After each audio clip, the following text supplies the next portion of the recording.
সবে ভোরের আলো ফুটেছে। সারা রাত ধরে ছুটে চলেছে ট্রেনটা। 3 টায়ার কুপেটাতে অন্য সহযাত্রীরা কম্বল মুড়ি দিয়ে এখনো শুয়ে আছে। নীলাভর অবশ্য ঘুম ভেঙে গেছে অনেক আগেই। নামতে হবে তাকে। জানলার বাইরে তাকিয়েছিল নীলাভ। ভোরের আলো ধীরে ধীরে ছড়িয়ে পড়ছে বাইরের পৃথিবীতে। যতদূর চোখ যায় ফাঁকা জমি, মাঝে মাঝে চোখে পড়ছে ছোট ছোট টিলা, কোথাও কোথাও একলা দাঁড়িয়ে থাকা কোনো গাছ। এই ট্রেন মধুপুর যাবে। নীলাভ অবশ্য মধুপুর যাবে না, তার আগে একটা ছোট হল্ট স্টেশনে নামবে। কর্ড লাইন ধরে একটু ঘুরপথে মধুপুর যায় এ ট্রেন। এই লাইনেই সেই হল্ট স্টেশনটা। যে জায়গাতে নীলাভ যাচ্ছে সে জায়গাতে এর আগে সে কোনোদিন যায়নি, হয়তো কোনোদিন যেতও না যদি না সেদিন পরিতোষের কাছ থেকে ব্যাপারটা শুনত। নীলাভ একজন ইলাস্ট্রেটর, ছবি আঁকিয়ে বিভিন্ন বই পত্রপত্রিকায় ছবি আঁকার কাজ করে। ফি হপ্তায় প্রতি শনিবার বইপাড়া অর্থাৎ কলেজ স্ট্রিটে এক প্রকাশকের ঘরে নীলাভ পরিতোষের মতো কয়েকজন ছবি আঁকিয়ে আড্ডা জমায়। সেখানেই মাসখানেক আগে আড্ডার মধ্যে হঠাৎই পরিতোষ বলেছিল, কদিন আগে মধুপুর গিয়েছিলাম একটা আর্ট এক্সিবিশনে। ফেরার পথে সিগন্যাল না পেয়ে শিমুলপুরের নামে একটা ছোট হল স্টেশনে গাড়ি থেমেছিল। ট্রেনে মধুপুরের এক বাঙালি ভদ্রলোকের সঙ্গে পরিচয় হয়েছিল। তার সঙ্গে প্ল্যাটফর্মে চা খেতে নেমেছিলাম। আমি যে একজন ইলাস্ট্রেটর সে পরিচয় দিয়েছিলাম ভদ্রলোককে। চা খেতে খেতে সেই ভদ্রলোক দূরে একটা বাড়ি দেখিয়ে বললেন, আপনি তো ইলাস্ট্রেটর, ওই যে দূরে বাড়িটা দেখছেন ওই বাড়িটাতে একটা ইলাস্ট্রেটর থাকতেন। কলকাতার নানা বড় বড় কাগজে বইপত্রে ছবি আঁকতেন ভদ্রলোক। অবধূত চাকি নাম ছিল ভদ্রলোকের। এই কথা বলার পর পরিতোষ বলেছিল, তুমি নিশ্চয়ই অবধূত চাকির নাম শুনেছ, কাজও দেখেছ। আমরা যখন ছোট ছিলাম 20-25 বছর আগে প্রায় সব কাগজেই, বিশেষত শিশু কিশোর পত্রিকায় ওর ইলাস্ট্রেশন থাকতো। যদিও ওই অবধূত চাকি নামটা নাকি আসলে ছিল ছদ্মনাম, আসল নাম জানা নেই।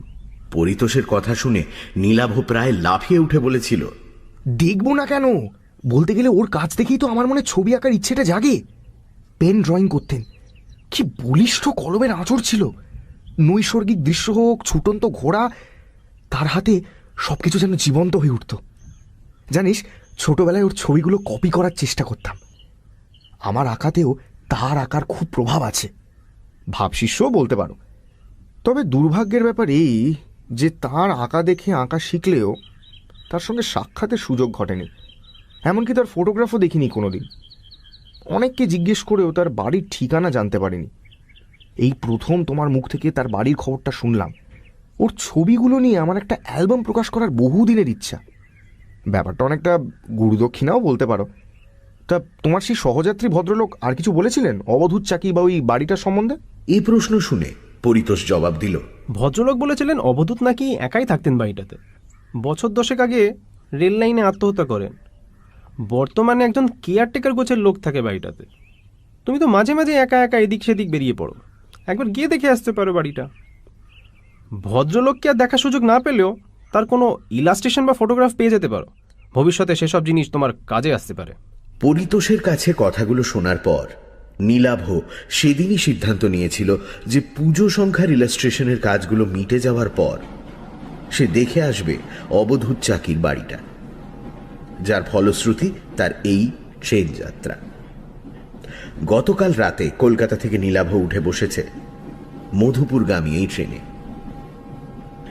জানলার বাইরে তাকিয়ে থাকতে থাকতে একসময় ঘড়ি দেখে নীলাভ অনুমান করল হল স্টেশনটা আর বেশি দূর নয়, অন্তত টাইম টেবলে তাই লেখা আছে।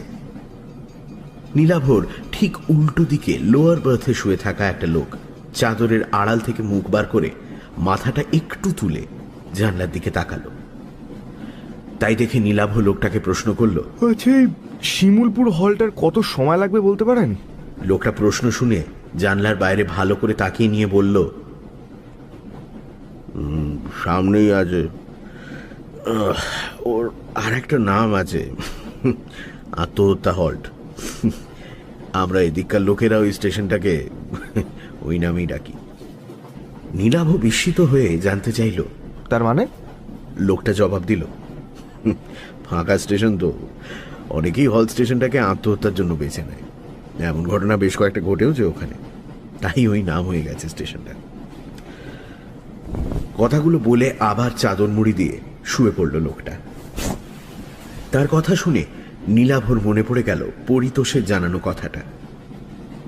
অবধূত চাকিও আত্মহত্যা করেছিলেন।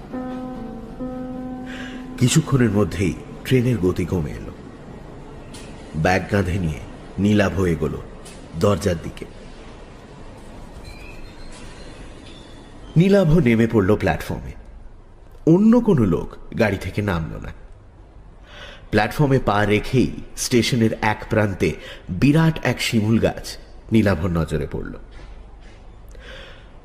হয়তোবা ওই গাছটার জন্যই এই জায়গার নাম শিমুলপুর, মনে মনে ভাবল নীলাভ। ঠিক সেই সময় উল্টো দিক থেকে একটা গাড়ি এসে থামল প্ল্যাটফর্মের অন্য পাশে। দুজন মাত্র লোক নামলো সে ট্রেন থেকে। ভোরবেলা সারাদিনে একবার মাত্র একই সময় আপ ডাউন দুটো গাড়ি একই সময় ওখানে এসে থামে। বেশ কয়েক জোড়া এক্সপ্রেস ট্রেন এই লাইনে চললেও তারা এখানে থামে না। দুটো ট্রেনই আধ মিনিটের জন্য প্ল্যাটফর্মে থেমে পরপর হুইসল বাজিয়ে প্ল্যাটফর্ম ছেড়ে চলে গেল। ফিরতি ট্রেনটা পরদিন এ সময় এখান থেকেই ধরবে নীলাভ। আজ রাতে মাথা গোঁজার মতো একটা আস্তানা খোঁজার দরকার নীলাভর। অন্য ট্রেন থেকে যে দুজন লোক নামলো তাদের দেখে নীলাভর স্থানীয় মানুষ বলেই মনে হচ্ছে। নিজেদের মধ্যে কথা বলতে বলতে নীলাভর দিকেই আসছিল তারা। নীলাভ তাদের উদ্দেশ্যে বলল, আচ্ছা, এখানে কাছাকাছি কি থাকার জন্য কোনো হোটেল বা ধর্মশালা কিছু আছে? প্রশ্ন শুনে একজন মৃদু থমকে দাঁড়িয়ে জবাব দিলেন, না, এখানে কোনো হোটেল ফোটেল হবে না। তারপর নীলাভর প্রতি কোনো আগ্রহ না দেখিয়ে নিজেদের মধ্যে কথা বলতে বলতে এগিয়ে গেলেন।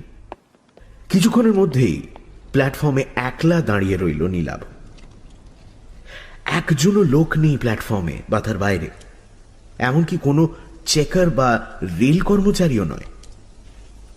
টিকিট কাউন্টারের মতো একটা ঘর আছে বটে, তবে সেটা বাইরে থেকে তালাবন্ধ। ভালো করে প্ল্যাটফর্মে বাইরে তাকাতেই বেশ কিছুটা দূরে একটা বাড়ি চোখে পড়ল তার।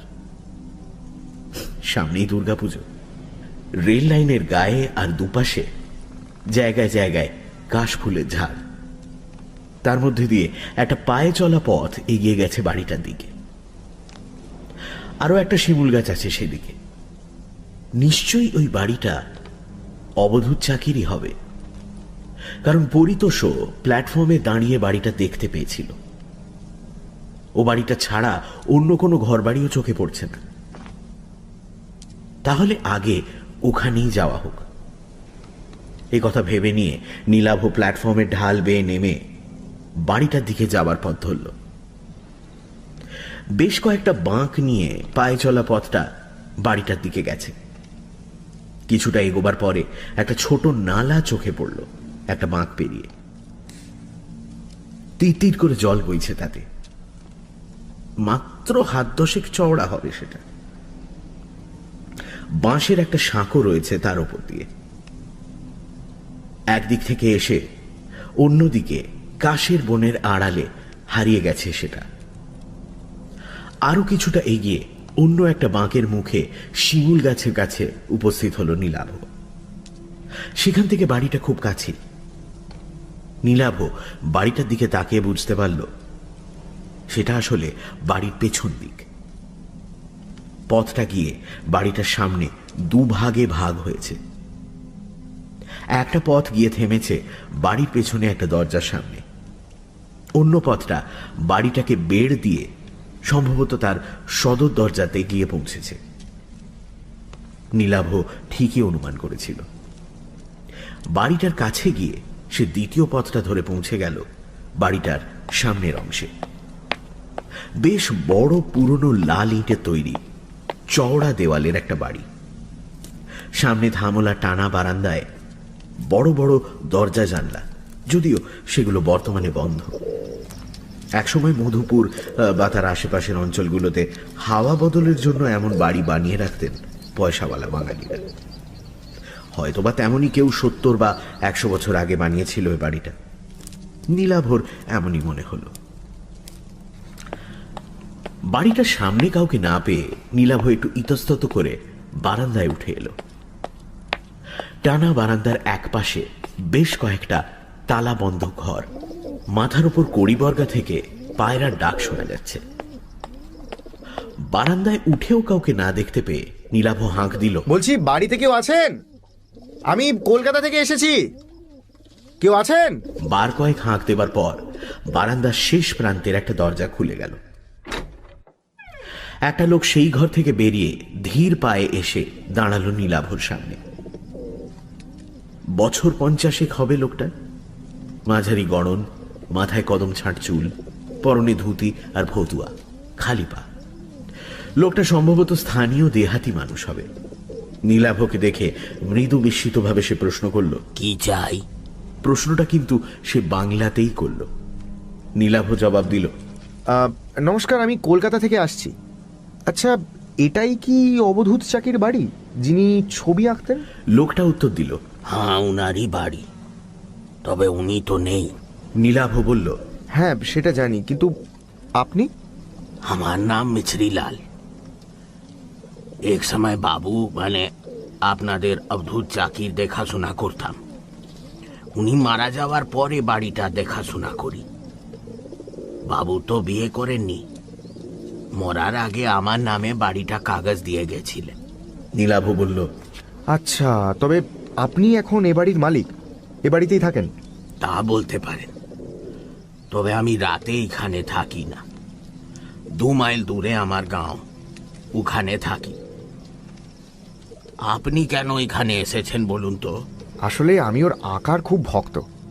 ছেলেবেলা থেকেই ওর আঁকা দেখে ছবি আঁকা শিখেছি, আর এখানে ওর বাড়ি আছে জেনে ছুটে এসেছি। এই বাড়িটা বলতে গেলে আমার কাছে তীর্থস্থানের মতো। আপনি ছবি আঁকেন? কথাটা বলার পর কেমন যেন একটা দুর্বোধ্য হাসি ফুটে উঠল লোকটার মুখে। নীলাভ বলল, আচ্ছা, এই বাড়িতে নিশ্চয়ই ওর আঁকা ছবি আছে, আমাকে দেখাবেন সেগুলো? প্রশ্ন শুনে মিছরিলাল কয়েক মুহূর্ত চুপ করে থাকার পর জবাব দিল, না, উনার আঁকা ছবি এই বাড়িতে নাই। কথা শুনে নীলাভ আরো বিস্মিতভাবে বলল, নেই মানে? লোকটা জবাব দিল, কলকাতা থেকে পাকাপাকি ভাবে বাড়িতে চলে আসার পর উনি আর কোনোদিন ছবি আঁকেননি। আগের আঁকা সব ছবি এ বাড়িতে ছিল, সব তিনি পুড়িয়ে দেন। কথা শুনে নীলাভ আরো বিস্মিতভাবে বলল, পুড়িয়ে পুড়িয়ে কেন দিয়েছিলেন? মিছরিলাল প্রশ্ন শুনে যেন মৃদু রুষ্টভাবেই বলল, ওসব কথা জেনে কাজ নেই, আর কিছু বলবেন? নীলাভ মৃদু বিমর্ষভাবে বলল, আচ্ছা, ওর কোনো ফটোগ্রাফ আছে এই বাড়িতে? আপনি তো ওর দেখাশোনা করতেন, যদি ওর সম্বন্ধে কিছু বলেন আমাকে। না, বাবুর কোনো ফটোগ্রাফও নেই এ বাড়িতে, কোনো দিন ছিল না। বাবু ভালো লোক ছিলেন, আর কিছু বলার নেই আমার। মিছরিলালের কথা ও বাচনভঙ্গি দেখে নীলাভ বুঝতে পারল লোকটা এ ব্যাপারে তার সঙ্গে বিশেষ কথা বলতে চায় না। নীলাভ বেশ আশাহত হলো তার ব্যবহারে। তবু সে অবধূত চাকির সম্বন্ধে শেষ প্রশ্নটা করল, ওর আসল নাম কি ছিল যদি বলেন? মিছরিলাল এবারও তাকে নিরাশ করে বলল, সে নাম আমি জানি না, আপনি এখন আসেন। না, এরপর আর এ বাড়িতে থাকা যায় না। আশাভঙ্গ হয়েছে নীলাভর। কলকাতা থেকে এতদূর ছুটে আসাটাই বলতে গেলে ব্যর্থ হলো তার। শুধু বাড়িটাতেই যা পা রাখতে পারল সে। তবে আজ আর তার কলকাতায় ফেরার উপায় নেই।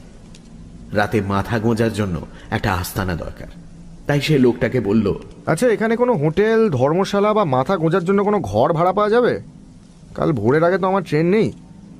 এই বাড়িটা দেখার জন্য আর অবধূত চাকির সম্বন্ধে জানার জন্যই কলকাতা থেকে ছুটে এসেছিলাম। এই জায়গা বা এখানে কাউকেই চিনি না আমি। লোকটা বলল, না, এখানে কোনো হোটেল বা ধর্মশালা নেই। আমি যেখানে থাকি ও গাঁও এখান থেকে 3 মাইল দূরে, ওখানে কেউ ঘর ভাড়া দেয় না। প্ল্যাটফর্মে চলে যান। ভাগ্য ভালো থাকলে সিগন্যাল না পেয়ে কোনো গাড়ি থামলে সে গাড়িতে উঠে মধুপুর চলে যান, নইলে কাল ভোরে ট্রেনের জন্য অপেক্ষা করতে হবে। কিন্তু এভাবে কি ভাগ্যের জন্য অপেক্ষা করে প্ল্যাটফর্মে বসে থাকা যায় নাকি? মহা সমস্যায় পড়ল নীলাভ। হঠাৎ তার মাথায় একটা বুদ্ধি খেলে গেল। সে মিচরিলালকে বলল, আচ্ছা, এই বাড়িতে একটা ঘরে থাকা যায় না? খাট বিছানার দরকার নেই, রাত কাটানোর জন্য একটা ঘর পেলেই আমার হবে। না না না, ও সব হবে না। নীলাভ পকেট থেকে চট করে 2 100 টাকার নোট বার করে বলল, দেখো না, যদি কিছু ব্যবস্থা করা যায়। একটা রাতের তো ব্যাপার মাত্র। আমাকে দেখে নিশ্চয়ই তোমার চোর ডাকাত মনে হচ্ছে না? নীলাভর বাড়িয়ে দেওয়া 100 টাকার নোট দুটোর দিকে তাকিয়ে ধীরে ধীরে মিচরিলালের মুখের ভাব যেন নরম হয়ে এলো। সে বলল, না, চোর ডাকাত মনে হচ্ছে না। তাছাড়া এ বাড়িতে চুরি ডাকাতি করার মতো কিছু নাই। শেষ সময় বাবুর আমদানি ছিল না, বাড়ির জিনিসপত্র বেচেই তিনি খেতেন। কিন্তু আমি তো বিকেল হলেই ফিরে যাব, আপনি একেলে বাড়িতে। যদি তার মনের ভাব আবার কঠিন হয়ে যায়, তাই মিচরিলালকে আর কথা শেষ করতে না দিয়ে নোট দুটো তার হাতে গুঁজে দিয়ে নীলাভ বলল, না না, একলা থাকতে আমার কোনো অসুবিধা হবে না। কোন ঘরে থাকবো? মিচরিলাল একটু দোনামোনা করে শেষ পর্যন্ত বলল, ঠিক আছে, আসুন, আমি যে ঘরে থাকি সে ঘরেই থাকবেন। বারান্দা দিয়ে একটু এগিয়ে নীলাভকে নিয়ে একটা ঘরে ঢুকলো মিচরিলাল। আসবাব বলতে ঘরের মাঝখানে একটা তক্তপোষ রাখা আছে, আর ঘরের কোণে রাখা আছে একটা কুঁজো আর গ্লাস। খোলা জানলা দিয়ে বাইরের জমিতে কাশবন দেখা যাচ্ছে। নীলাভর ব্যাগে চাদর, মোমবাতি, বেশ কয়েকটা বিস্কুটের প্যাকেট রয়েছে। একটা রাত নীলাভর এখানে থাকতে বিশেষ সমস্যা হবে না। মিচরিলাল তাকে ঢুকিয়ে ঘরের বাইরে বেরিয়ে গেল। বিকেল পর্যন্ত সময়ের কিছুটা সময় ঘুমিয়ে আর কিছুটা সময় একটা গল্পের বই পড়ে কাটিয়ে দিল নীলাভ। বিকেল বেলা সূর্যের তেজ কমলে নীলাভর মনে হলো বাইরে থেকে একবার ঘুরে আসা যাক। ঘরের বাইরে বারান্দায় বেরোতেই নীলাভ দেখতে পেল মিচরিলাল দাঁড়িয়ে আছে। নীলাভকে দেখে বলল, আমি এখন ফিরে যাব। বারান্দা থেকে একসঙ্গেই বাড়ির বাইরে নেমে এলো তারা দুজনে। মিচরিলাল অন্যদিকে চলে যেতে গিয়েও একটু থমকে দাঁড়িয়ে প্রথমে বলল, अंधेरा होने के पहले लौट आइएगा, রাতে ঘরের বাইরে বেরোবেন না। কেন? এখানে চোর ডাকাতের উপদ্রব আছে নাকি? नहीं, वो नहीं, पर তবে কি ভূত প্রেতের ভয়? আমার কিন্তু ওসবে একদম বিশ্বাস নেই। কথাটা শুনে কয়েক মুহূর্ত নীলাভর দিকে তাকিয়ে রইল মিচরিলাল। তারপর ধীরে ধীরে এগোলো তার গ্রামে ফেরার জন্য। নীলাভ এগোলো তার উল্টো দিকে, যেদিকে রেল স্টেশন আছে সেই দিকে, যদি কোনো লোকজনের দেখা মেলে সেই আশায়। প্ল্যাটফর্মে উঠে এলো নীলাভ, কিন্তু একই রকম জনশূন্য রেল স্টেশন, একটা লোকও নেই কোথাও। তবে দিন শেষের আলোতে বেশ সুন্দর লাগছে চারপাশ। দিগন্ত বিস্তৃত কাশের বন রাঙা হয়ে উঠেছে বিদায়ী সূর্যের আভাতে। মৃদু বাতাসে তাদের মাথাগুলো দুলছে। রেল লাইনের মাথার উপর বিদ্যুতের তারে দোল খাচ্ছে ফিঙের ঝাঁক। এঁকে বেঁকে একসময় ছোট হতে হতে হারিয়ে গেছে দুপাশের রেল লাইন। নির্জন প্ল্যাটফর্মে একটা বেঞ্চে এসে বসল নীলাভ। তার মনে হলো হয়তোবা এরকম বিকেলে এখানেই বসেছিলেন অবধূত। এখানে বসেই হয়তো তিনি তার ছবির কথা ভাবতেন। বাড়িটাতে তার কোনো ছবি না পেলেও বাড়িটা তো দেখা হলো নীলাভর, সেটাই বা কম কি। পরদিন ভোরে বাড়িটা ছাড়ার সময় মোবাইল ফোনের ক্যামেরায় বাড়িটার একটা ছবি তুলে রাখতে হবে। মনে মনে নানা কথা ভাবতে লাগলো নীলাভ। বেশ কিছুক্ষণ বেঞ্চে বসে থাকার পর নীলাভ খেয়াল করল সূর্য প্রায় ডুবে গেছে, আলো মরে যেতে শুরু করেছে। এবার ফিরতে হবে তাকে। বেঞ্চ থেকে উঠে দাঁড়িয়ে ফেরার জন্য পা বাড়াতে যাচ্ছে নীলাভ, ঠিক সেই সময় তার চোখে পড়ল প্ল্যাটফর্মে যেদিকে শিমুল গাছটা আছে সেদিক থেকে প্ল্যাটফর্মে উঠে আসছে একজন লোক। লোকটা এগিয়ে এসে নীলাভর সামনে থমকে দাঁড়ালো। তার পরনে ধুতি পাঞ্জাবি, চোখে কালো ফ্রেমের চশমা, ফর্সা গোলগাল চেহারা। বয়স মনে হয় 60 পেরিয়ে গেছে, মাথার চুলে পাক ধরেছে। লোকটা প্রথমে হিন্দিতে জানতে চাইল, आप क्या यहाँ ट्रेन पकड़ने आए हैं? पर इतनी रात को तो यहाँ कोई ट्रेन नहीं आती। নীলাভ তার ভাঙা ভাঙা হিন্দিতেই জবাব দিল, नहीं नहीं, यहाँ एक जगह है ना, वो वहाँ मैंने रुका था। आई नो कि এখন ট্রেন নেই, সো এই বিকেলবেলা থোড়া ঘুমনে। নীলাভর অপটু হিন্দি আর তার মধ্যে বাংলা টান দেখেই সম্ভবত ভদ্রলোক বুঝতে পারলেন নীলাভ বাঙালি। মৃদু হেসে বললেন, বাঙালি মনে হচ্ছে। আরে আমিও তো বাঙালি।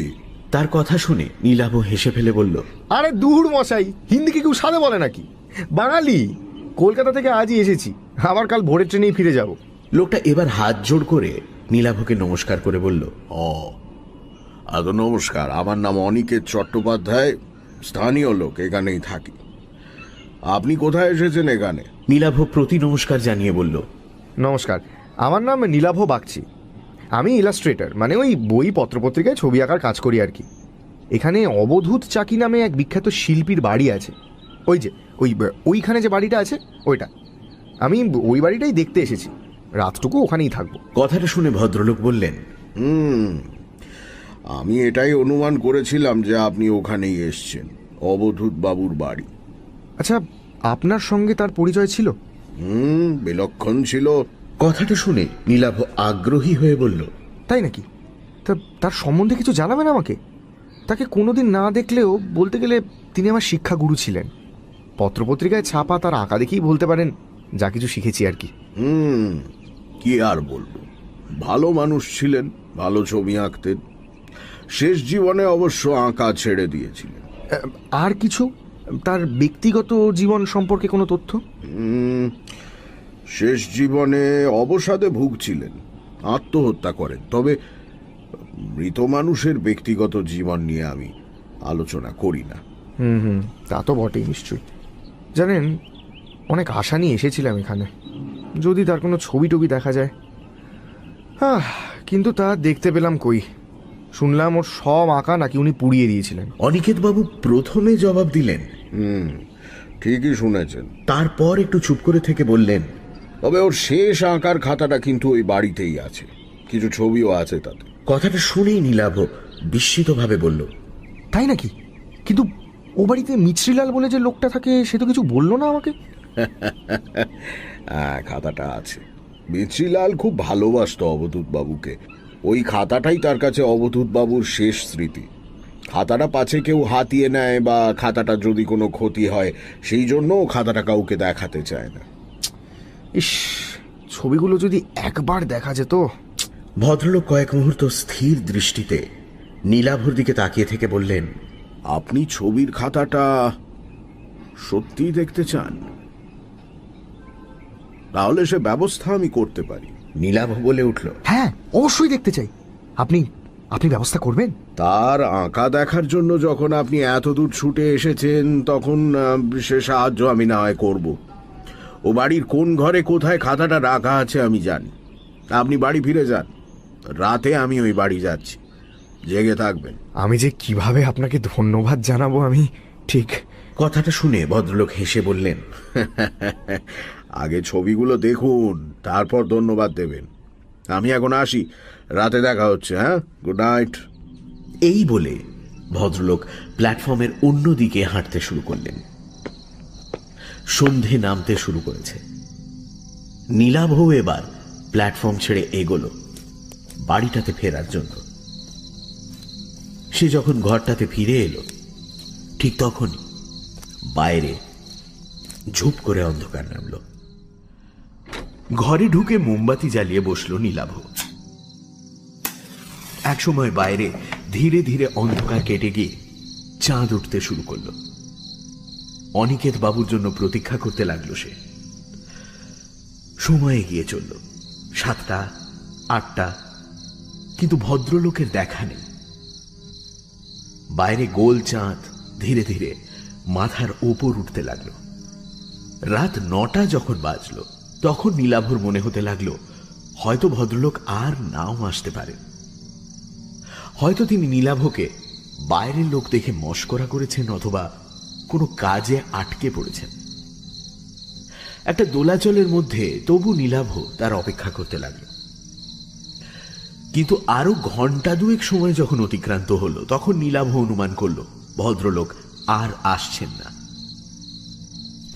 পরদিন কাক ভোরে তাকে ট্রেন ধরতে হবে, কাজেই কিছু খেয়ে শুয়ে পড়াই ভালো। নীলাভ ধীরে সুস্থে সঙ্গে আনা এক প্যাকেট বিস্কুট আর মিষ্টি খেল। রাতে ঘুমোবার আগে রোজ মিনিট 10 পায়াচারি করা অভ্যেস তার। ঘরটা বেশ বড়, ঘরের মধ্যে হাঁটার কাজ সেরে নিল সে। তারপর যখন সে জল খেয়ে চাদর মুড়ি দিয়ে শুতে যাচ্ছে ঠিক তখনই দরজাতে টোকা দেওয়ার শব্দ হলো। বাইরে থেকে একটা গলা শোনা গেল। নীলাভ বাবু, নীলাভ বাবু, জেগে আছেন? আমি এসেছি। নীলাভ দরজা খুলতেই দেখতে পেল অনিকেত বাবু দাঁড়িয়ে আছেন। নীলাভকে দেখে তিনি বললেন, আমার আসতে দেরি হয়ে গেল। ভালোই হলো বাইরে জ্যোৎস্না ফুটেছে, নইলে খাতাটা দেখবার জন্য অপেক্ষা করতে হতো। আপনি তৈরি তো? তবে চলুন সেই ঘরেই যাই। নীলাভ তাঁর কথার জবাবে হেসে বলল, আপনার এত দেরি দেখে আমি ভেবেছিলাম আপনি আর আসছেন না, কোনো কারণে আটকে গেছেন। চলুন চলুন। এই বলে নীলাভ ঘর থেকে মোমবাতিটা তুলে নিয়ে বাইরে বেরিয়ে এলো। ভদ্রলোক তাকে নিয়ে দরজা খুলে পাশের একটা ঘরে ঢুকলেন। তারপর সেই ঘরটা থেকে অন্য দরজা দিয়ে অন্য একটা ঘরে, দ্বিতীয় ঘরটাতে মুহূর্তের জন্য থামলেন তিনি।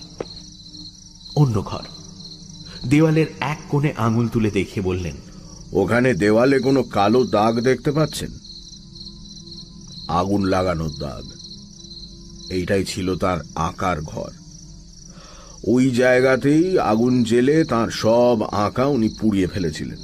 কথাটা শুনে সেদিকে তাকিয়ে আফসোসে মাথা নাড়ল নীলাভ।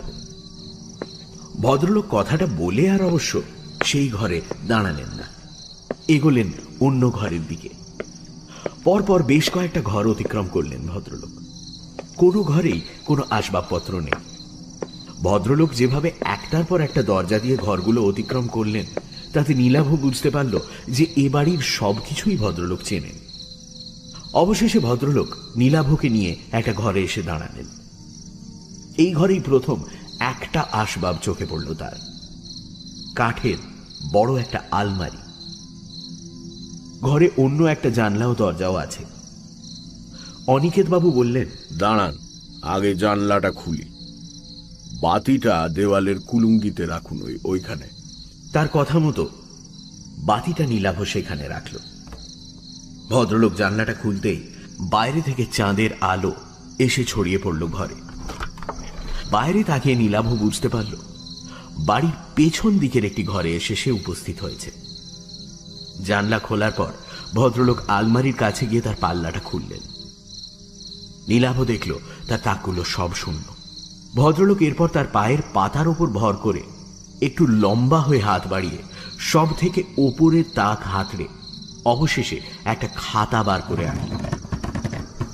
খাতাটার আকৃতি দেখেই অনিকেত বুঝতে পারল যে সেটা একটা ড্রয়িং বুক বা আঁকার খাতা। নিশ্চয়ই ওটা অবধূত চাকির আঁকার খাতা। খাতাটার মলাটের উপর থেকে ধুলো ঝেড়ে সেটা নিয়ে জানলার সামনে গিয়ে দাঁড়ালেন অনিকেত বাবু।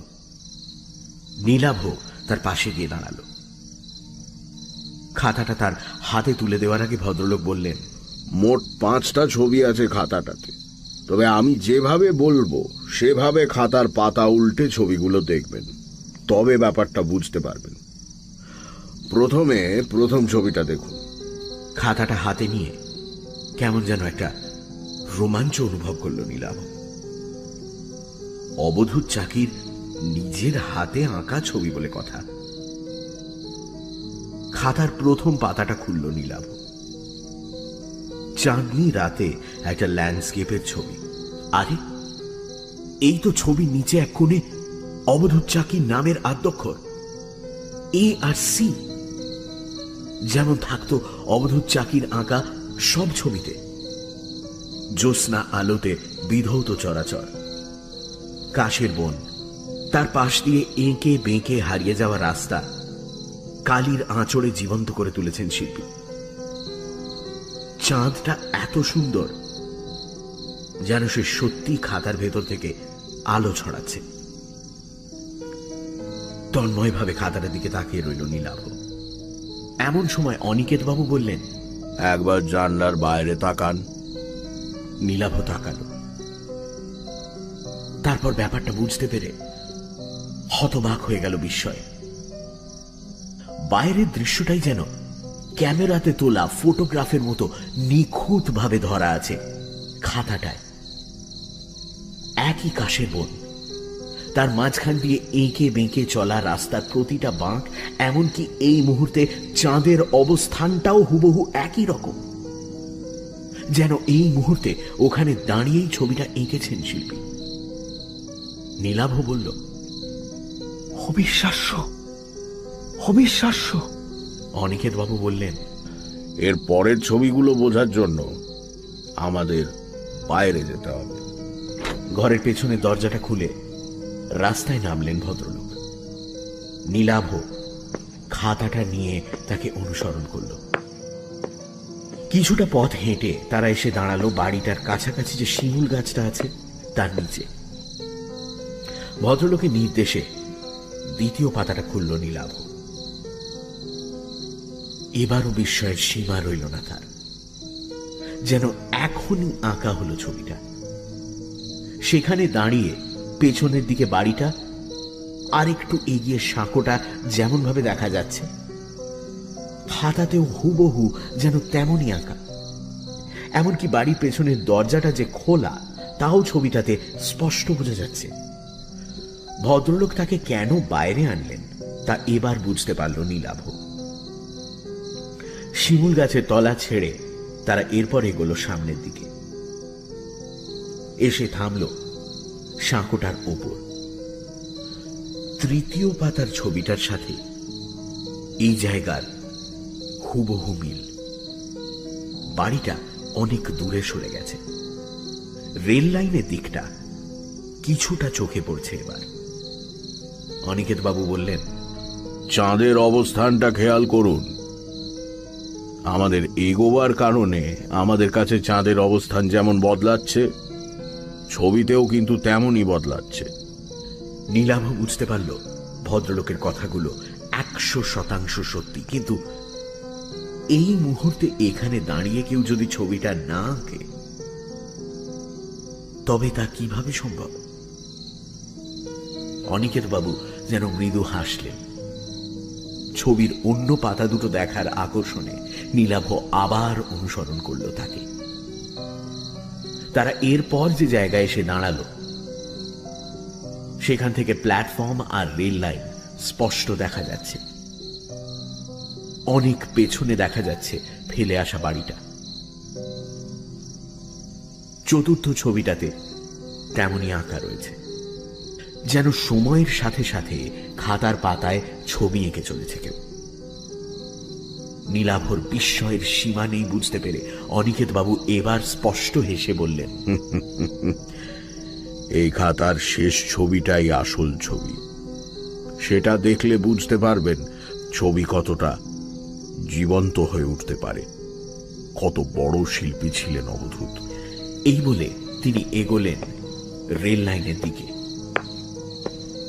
শেষ ছবিটা দেখার অমোঘ আকর্ষণে মন্ত্রমুগ্ধের মতো তার পেছনে হাঁটতে লাগলো নীলাভ।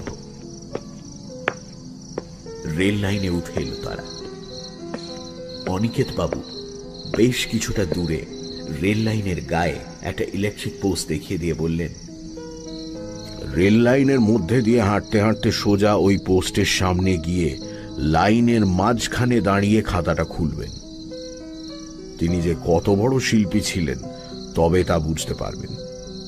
আর এই শিল্পীকেই একসময় অন্যের ছবি চুরি করার, কপি করার জন্য অপমান করেছিল একদল লোক। অবধূত চাকির কারো ছবি কপি করার প্রয়োজন হতো না। নীলাভ বিস্মিত হয়ে ভদ্রলোকের শেষ কথাগুলো শুনল। এরপর তিনি বললেন, যান, ওই জায়গাতে গিয়ে শেষ ছবিটা দেখে আসুন। রেল লাইনের পাথরের ওপর দিয়ে আমার হাঁটতে অসুবিধা হয়, নইলে সঙ্গে যেতাম।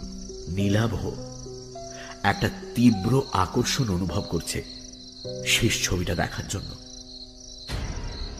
কি আছে সেই ছবিতে? ভদ্রলোকের কথা মতো নীলাভ খাতাটা নিয়ে এগোলো রেল লাইনের মধ্যে দিয়ে। নির্দিষ্ট জায়গাতে গিয়ে নীলাভ দুটো লাইনের মাঝখানে দাঁড়িয়ে খাতাটা খুলল। তার সামনে দিয়ে যেভাবে রেল লাইনটা চলে গেছে সেইভাবেই খাতায় আঁকা হয়েছে, যেন এই জায়গায় দাঁড়িয়েই ছবিটা আঁকা। ছবিতে আঁকা আছে দূর থেকে একটা ট্রেন যেন সামনের দিকে এগিয়ে আসছে। রেল লাইনে ছড়িয়ে পড়েছে তার আলো। কয়েক মুহূর্ত সেই ছবিটার দিকে তাকিয়ে থাকার পর নীলাভর মনে হতে লাগলো ছবির ট্রেনটা যেন ক্রমশ এগিয়ে আসছে। তার আলো যেন ক্রমশ বড় উজ্জ্বল হতে শুরু করেছে। আলোয় ভরে যাচ্ছে খাতাটা। ট্রেনটা যেন খাতা ফুঁড়ে বাইরে বেরিয়ে আসতে চলেছে। আর এরপরেই রেলগাড়ির প্রচন্ড ঝমঝম শব্দ শুনে চমকে সামনে তাকাতেই নীলাভ দেখতে পেল তার সামনে এসে পড়েছে একটা ট্রেন। হাতকুড়ি মতন ব্যবধান। ট্রেনের উজ্জ্বল আলোতে চোখ ধাঁধিয়ে গেল তার। আর তার পর মুহূর্তেই এক ঝটকায় কে যেন তার হাত টেনে লাইনের বাইরে তাকে ছিটকে ফেলল। মুহূর্তের জন্য মৃত্যুকে ফাঁকি দিল নীলাভ। নীলাভ সামনে দিয়ে দুরন্ত গতিতে ছুটে বেরিয়ে যাচ্ছে। সাক্ষাৎ মৃত্যু। মাঝরাতে এক্সপ্রেস ট্রেন। যে হাতটা নীলাভকে মৃত্যুর মুখ থেকে বাঁচালো সেই হাতটাই আবার নীলাভকে টেনে দাঁড় করালো। মিছরিলালের হাত। মিছরিলাল দাঁড়িয়ে আছে তার পাশে। মৃত্যুর মুখ থেকে সদ্য ফিরে আসা নীলাভ হতভম্ব। নীলাভদের সামনে দিয়ে ট্রেনটা দ্রুত গতিতে সরে যাবার পরেই সে দেখতে পেল লাইনের ওপাশে দাঁড়িয়ে আছেন অনিকেত বাবু। নীলাভকে জীবন্ত দেখে তার চোখে মুখে যেন ফুটে উঠেছে বিস্ময় মিশ্রিত ঘৃণার ভাব। রেল লাইনের পাশেই পড়েছিল আঁকার খাতাটা। মিছরিলাল সেটা মাটি থেকে কুড়িয়ে নিতেই রেল লাইনের ওপাশ থেকে ভদ্রলোক বললেন, মিছরিলাল, খাতাটা আমায় ফেরত দাও। মিছরিলাল জবাব দিল, না, এ খাতা আমি দিব না বাবু। প্রতিশোধ নেওয়া তো অনেক হলো, এ কাজ আমি করতে দিব না আপনাকে। অনিকেত বাবু এবার কাতর স্বরে বলে উঠলেন, না না, তুমি খাতাটা আমায় দাও। তুমি খাতাটা আমায় দাও। তুমি জানো না এই শহরের মানুষগুলো আমায় কত অপমান করেছে। উল্টো দিক থেকে আর একটা এক্সপ্রেস ট্রেন আসছে। তার আলোতে আলোকিত হয়ে উঠেছে রেল লাইন। লাইনের দুপাশে দাঁড়ানো নীলাভ, মিছরিলাল আর অনিকেত বাবুকে দেখতে পেয়েই মনে হয় ঘন ঘন হুইসেল বাজাচ্ছে ট্রেনের চালক। অনিকেত বাবুর কথার জবাবে মিছরিলাল বলে উঠল, আমি সব জানি বাবু, সেজন্য দুঃখ আমার কম নয়, কিন্তু আর নেই। এই বলে সে এক অদ্ভুত কাণ্ড করে বসল। দু হাতে আঁকার খাতাটা সে ছিঁড়তে শুরু করল। আর তাই দেখে করুণ আর্তনাদ করে উঠলেন অনিকেত বাবু। না না,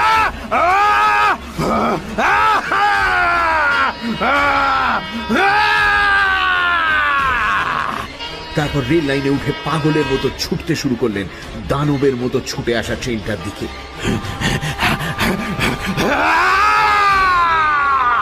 ট্রেনটা এসে পড়ল ভদ্রলোকের ওপর। ভয়ঙ্কর দৃশ্যটা না দেখার জন্য শেষ মুহূর্তে চোখ বুজে ফেলেছিল নীলাভ। ভদ্রলোকের শেষ আর্তনাদ যার একবার সে শুনতে পেল। তারপর ট্রেনের ঝমঝমানি আর হুইসেলের শব্দে ঢাকা পড়ে গেল সবকিছু। ট্রেনটা বেশ দূরে চলে যাবার পর চোখ মেলল নীলাভ। তার পাশে দাঁড়িয়ে মিছরিলাল। তাদের চারপাশে ছড়িয়ে আছে ছেঁড়া খাতার টুকরোগুলো। নীলাভ ভয়ে ভয়ে তাকালো কিছুটা দূরে, যেখানে অনিকেত বাবুর ছিন্ন ভিন্ন দেহটা পড়ে থাকার কথা সেই জায়গাতে, কিন্তু সেখানে লাইন বা তার আশেপাশে কিছুই পড়ে নেই। তার মনের অবস্থা বুঝতে পেরেই সম্ভবত মিছরিলাল বলল, না, ওখানে কেউ নেই, থাকার কোথাও নয়। তবে ঠিক ওই জায়গাতেই বাবু একদিন আত্মহত্যা করেছিলেন। তার মানে আমার সঙ্গে আপনি এবার বাড়িটাতে ফিরে চলুন, ওখানে গিয়ে সব বলছি আমি আপনাকে। নীলাভর মাথার ভেতর যেন সব তালগোল পাকিয়ে যাচ্ছে। মিছরিলালের পেছনে টলতে টলতে সে এগুলো বাড়িটার দিকে। বাড়ি ফিরে সেই পেছনের ঘরটাতেই বসলো তারা। বড় মোমবাতিটা তখনও জ্বলছে। ঘরটাতে ঢুকে ধাতস্থ হতে বেশ অনেকটা সময় নিল নীলাভ। মিছরিলাল বাড়ির ভেতরে কোথা থেকে যেন জল এনে খাওয়ালো নীলাভকে।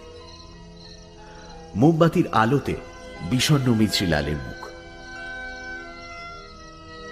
এক সময় সে বলতে লাগলো তার কথা, টুকরো টুকরো কথা, দীর্ঘক্ষণ থেমে থেমে।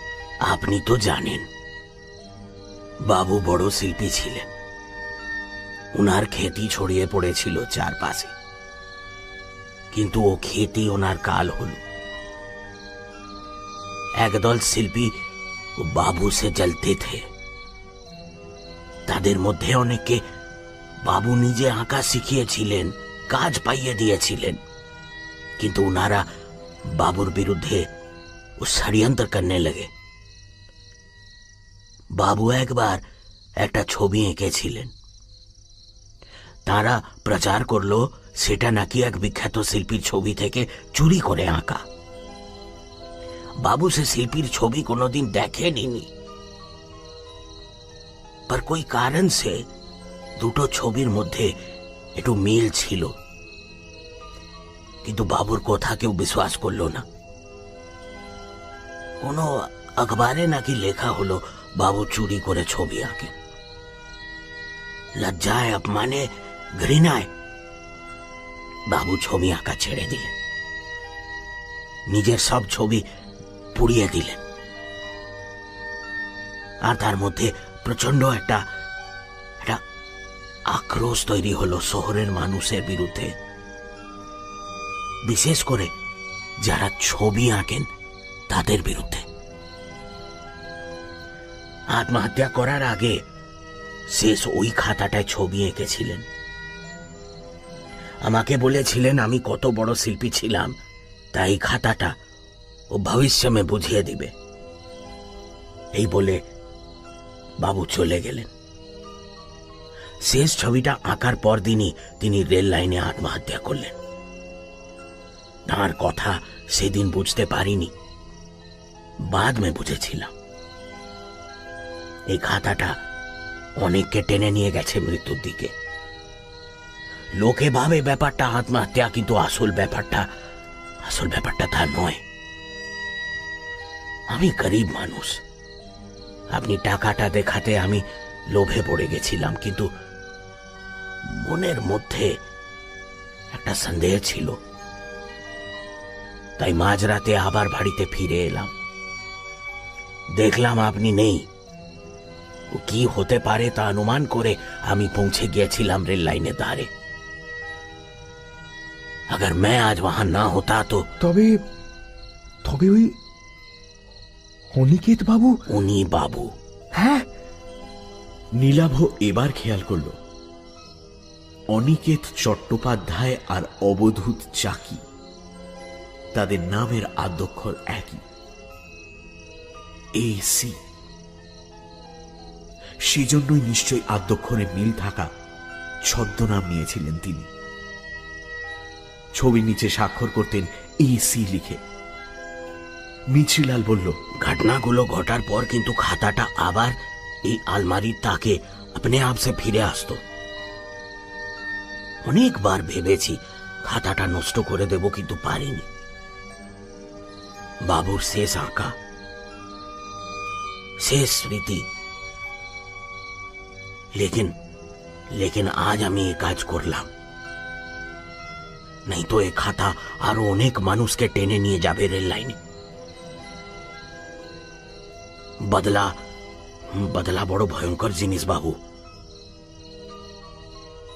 इससे किसी का भला नहीं होता। নীলাভ নিশ্চুপ। মোমবাতিটা এবার শেষ হয়ে এসেছে। নিভে যাওয়ার আগে আলোর শিখাটা কাঁপছে। সেই আলো এসে পড়েছে মিছরিলালের মুখে। তার চোখে জল। হাতের পাতার উল্টো দিক দিয়ে চোখের জল মুছে নিয়ে মিছরিলাল বলল, খাতাটা নষ্ট হয়ে গেছে। আমার ধারণা বাবু আর আসবেন না। সবকিছু শেষ হয়ে গেল। একটু পরে ভোরের আলো ফুটবে, তখন আপনাকে প্ল্যাটফর্মে ট্রেন ধরার জন্য আমি পৌঁছে দিয়ে আসবো।